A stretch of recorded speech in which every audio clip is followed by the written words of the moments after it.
Today, guys, I'm going to be sharing the 8 biggest mistakes that I've made since stopping drinking. So I'm going to be sharing my experience from the decade of trying to stop drinking, the decade of pain and the roller coaster of being a drinker. I'm going to be sharing the mistakes that I made in every single attempt that I ever made to stop drinking. I'm going to be sharing all of that stuff. So hopefully that will speed up your journey to a great life without alcohol.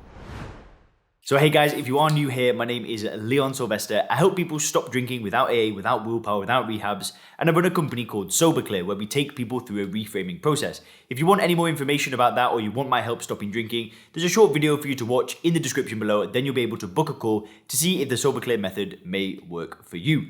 But for now, let's get into the video. So the very first mistake that I personally made was believing that I was the problem, believing that it was my fault and that's why I couldn't stop drinking. So essentially, I thought that I was the problem. I thought that I was an alcoholic. I thought that I had a disease of alcoholism. And if I'm the problem, then I could never be fixed. So this kind of took some time and took some uncovering, and I'm going to kind of break it down for you now. So any other addiction in the world, we don't even have a term like an alcoholic, right? So if you're a gambler, right, and you have a gambling problem, you're not a gambleaholic. You're not a nicotineaholic. You're not a pornaholic. You're not a crackaholic. We've got this term, the alcoholic. And the thing is that when a gambler, when a smoker, when a crackhead, when all these people remove the drug, right, then guess what? There's nothing else that happens. There's no label. You don't live with the rest of your life with a disease to this particular thing. You're not a smoker for the rest of your life. However, when it comes to alcohol, then we are. So alcohol is somehow different to every other drug out there. We're an alcoholic for the rest of our lives. We live with this disease for the rest of our life, which doesn't really make sense. Why is it that if I stop smoking cigarettes, which I did in the past, then why can I just go and get on with my life and just ignore it? Why is it with alcohol? Why do I have to give myself this terminology to just go and live my life? Well, at first, I did give myself that terminology and I found it very difficult to stop drinking. I'm not saying that that doesn't work for everybody. There are plenty of people that do give themselves these labels and they're okay with it and they've perfectly managed to stop drinking with no issues whatsoever. However, if you're watching this video, then that probably isn't you, or else you wouldn't be watching this video, right? If you were happy as a non-drinker, you wouldn't be needing to watch stop drinking YouTube videos. But at the end of the day, let me just get this point clear, is that I had to realize that there was nothing wrong with me. Once I got rid of the drug, I just moved forward. I stopped thinking of myself and giving myself this label and this identity that I lived with forever, because it comes down to the identity, right? If I've got this deep-rooted belief and this deep-rooted identity that I'm somehow the problem, then how can I go forward? It becomes very difficult. There become multiple obstacles on the way. So that is a big mistake that I made. Now, I'm very sorry if that offends you, and if you've actually bought into that and you're happy as a non-drinker and you're going through that stuff, but there is nothing wrong with you. The only reason that you drink is because you're addicted to a drug and you've bought into the illusion that alcohol is somehow benefiting your life. That's the only reason people drink. It's not because they've got a problem with them. Alcohol is addictive. If you drink a poisonous, addictive substance again, then you drink it again. That is not the nature of you. It's the nature of the drug. So the second mistake that I made was wishing that I could be a normal drinker. Wishing that I could be one of those people that just has a couple of drinks. So I have a friend, and I remember he's a pretty successful guy. You know, he's a real estate investor. He's a professor. He's really killing it, and he is what you would class as a normal drinker. He has half a bottle of wine with a meal, and then nothing changes, nothing happens. His life doesn't collapse, and he doesn't get stuck in these cycles where he's drinking too much. It doesn't really happen. His drinking kind of stays at the same level all the time. And the problem in the past when I was stopping drinking is I would look at people like that and I would want to be like him. I would want to be a normal drinker. Now, just having that desire to be a normal drinker was enough to make me relapse on multiple occasions. Because there would be days where, you know, I might have had a few days off drinking. I'd see a normal drinker and go, I want to be like that. I want to be like that. I want to be able to have one or two. I'd try, and then I'd just get stuck in the cycle again. I wouldn't be making progress on my goals. I'd be feeling sorry for myself. The energy would go down again. The clarity would go down. And I could not succeed in life. I could not go forward whilst drinking, whereas he could. Now, the problem is, it's not him. He's not the problem, right? The problem is that I still thought that alcohol was a good thing. I still looked at my friend, or I looked at other friends, not just talking about him, but I would look at him and the way that he saw alcohol and think, he's right. Maybe it is enjoyable. Maybe 1 or 2 drinks is fun. Maybe there is something in it. And it was a mistake for me to do that because by just wanting to be a normal drinker, I'm buying into the illusion that alcohol actually provides something to me. But it doesn't. There is no benefit to being a drinker. There's not a single benefit to drinking alcohol. It's all a perception. And alcohol doesn't change just because he views alcohol in a different way and his life doesn't go downhill from drinking it, right? Sure, he doesn't get a single benefit from drinking poison because nobody does, but he thinks that he does. So it's almost like I buy into what he thinks as well. That was a crucial mistake and one that I don't make anymore. Now, if you introduce me to somebody that has 1 beer a night and that is it, I still feel sorry for them. I still feel sorry that they've got to waste their money and think that they're enjoying a poisonous addictive drug because there's nothing enjoyable about it.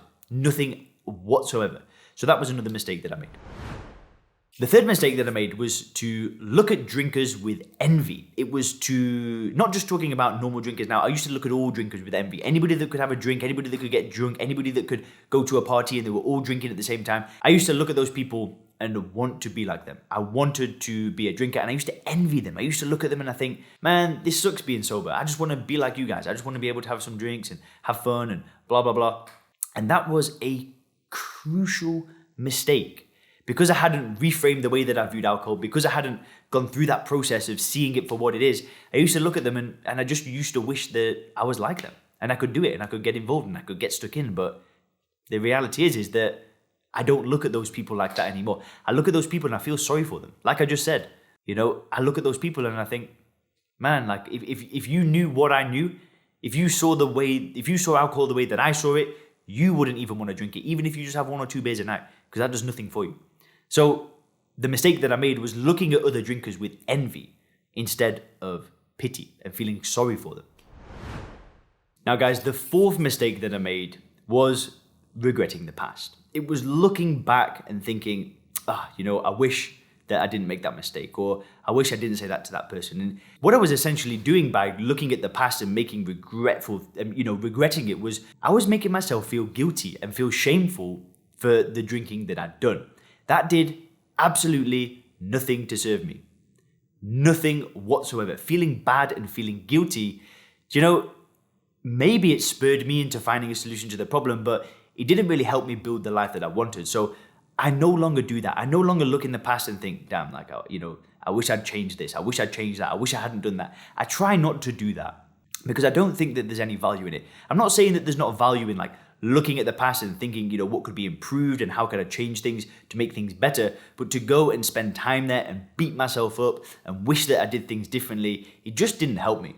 So that's why there are certain things in AA, like going and making amendments to people, that I just don't want to do. I don't see that as relevant to stopping drinking. That's more like some religious, spiritual cleansing process that I just don't see that as relevant to stopping drinking, right? So what I did instead, and this is the fifth mistake that I'm going to talk about, it was not moving forward. It was not going forward quick enough.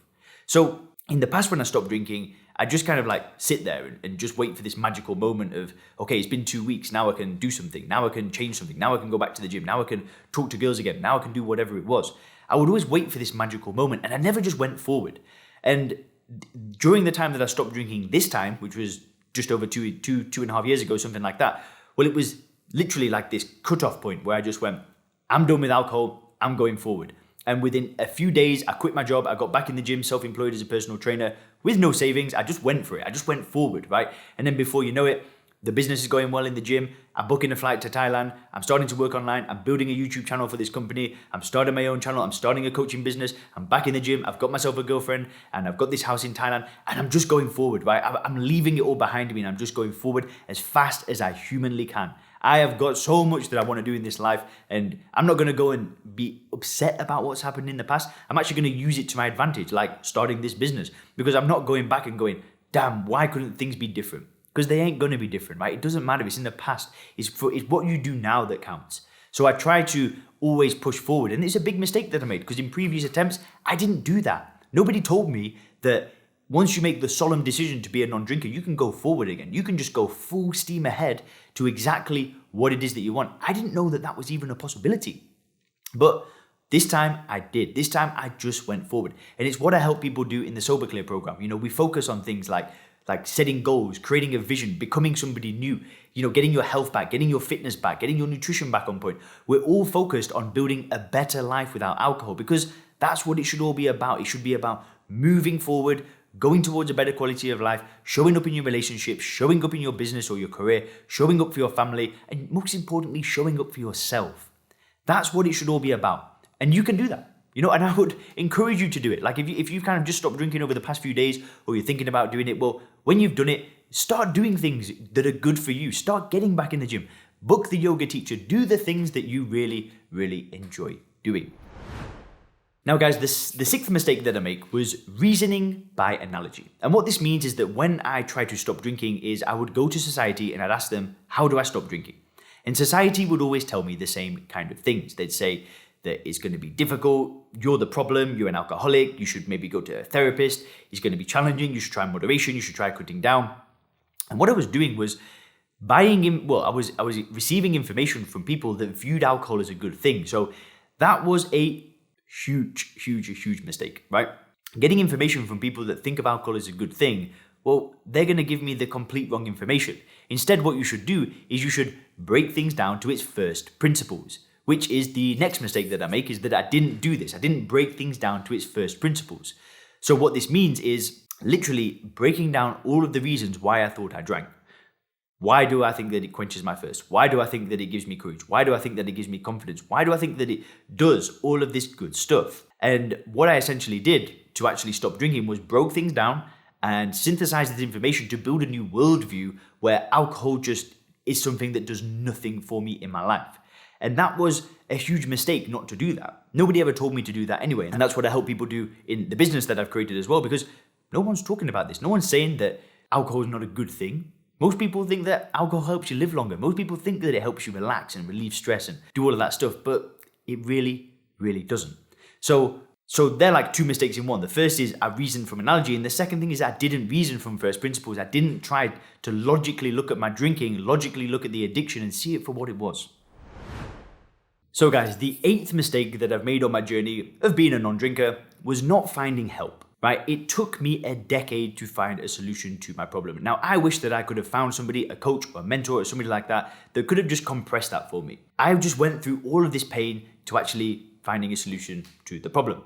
Now, if I could have done things again, I would have just found somebody, I would have put my money on the line, and I would have just gone all in, right? I've just done something similar in my business. I've hired a coach for myself. I put 5 figures down on this coach, right? Because I'm all in. I'm giving myself no other option other than to succeed. And it's when you actually find help and you hire somebody to solve a problem for you, well, it's a totally different thing than doing it alone. Doing it alone is, you could just extend how long it takes you to solve the problem, but putting your money down and finding somebody to actually help you just changes everything, right? It just changes everything. You're invested. You're putting your energy in there. Money is just energy. And when you can find somebody, pay them, and put your energy into solving a problem, it can just change the game. And that's something that I didn't do. And definitely something that if I was going at it again, I would just find a coach. I'd find somebody to help me go through the process. So guys, if you click the videos on the screen now, you can learn more about the one thing that I learned that got me to stop drinking, as well as some of the benefits of being a non-drinker. Thanks a lot.